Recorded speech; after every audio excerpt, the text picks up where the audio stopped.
The Signmaker's Assistant by Ted Arnold. Everyone in town agreed. The old signmaker did the finest work for miles around. Under his brush, ordinary letters became beautiful words, words of wisdom, words of warning, or words that simply said which door to use.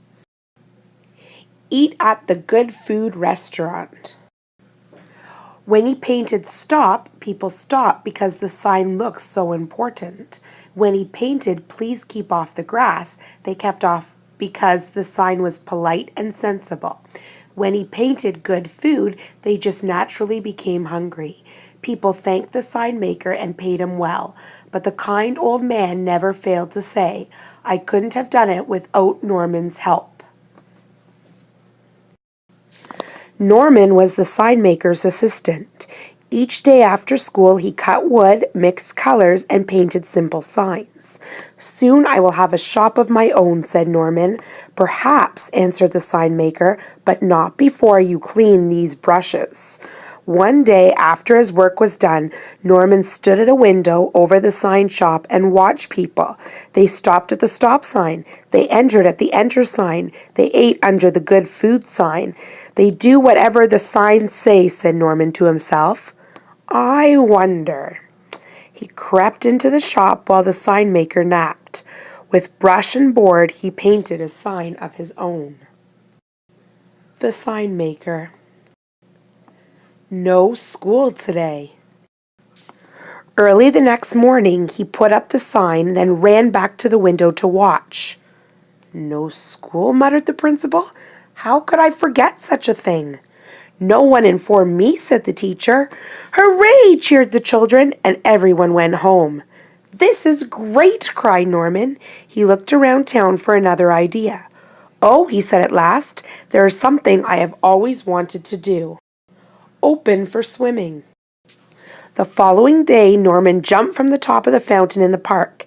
As he swam, he thought to himself, "I can do lots of things with signs." Ideas filled his head. That afternoon, when Norman went to work, the sign maker said, "I must drive to the next town and paint a large sign on the storefront. I'll return tomorrow evening, so please lock up the shop tonight."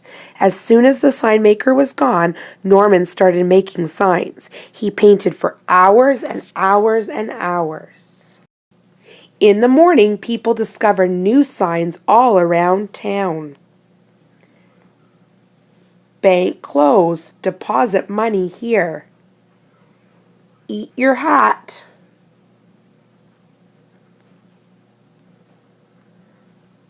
"Toy shop.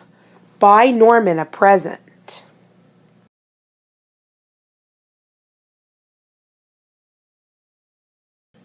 "Go back 3 spaces."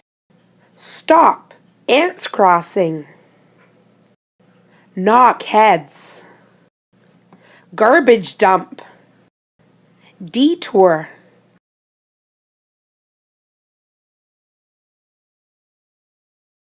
Norman watched it all and laughed until tears came to his eyes. But soon he saw people become angry. "The sign maker's playing tricks," they shouted. "He has made fools of us." The teacher tore down the no school sign sign.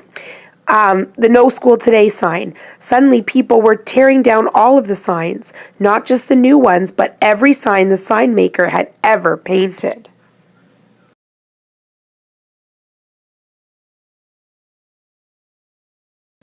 Then the real trouble started. Without store signs, shoppers became confused. Without stop signs, drivers didn't know when to stop. Without street signs, firemen became lost.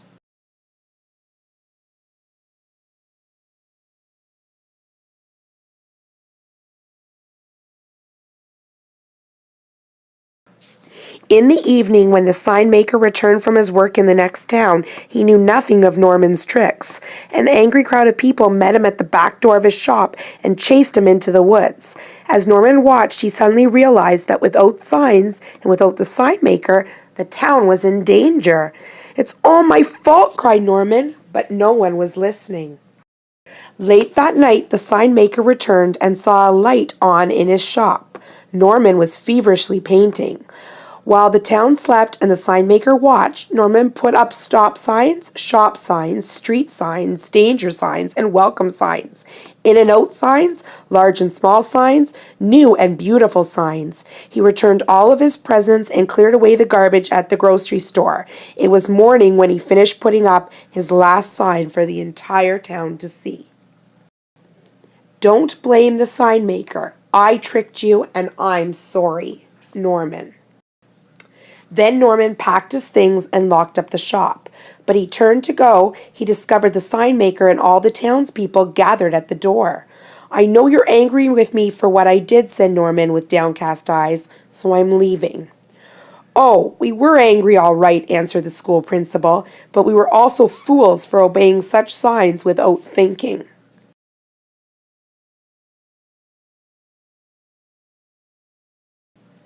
You told us you are sorry, said the sign maker, and you fixed your mistakes. So stay and work hard. One day this shop may be yours. Perhaps, answered Norman, hugging the old man, but not before I finish cleaning those brushes.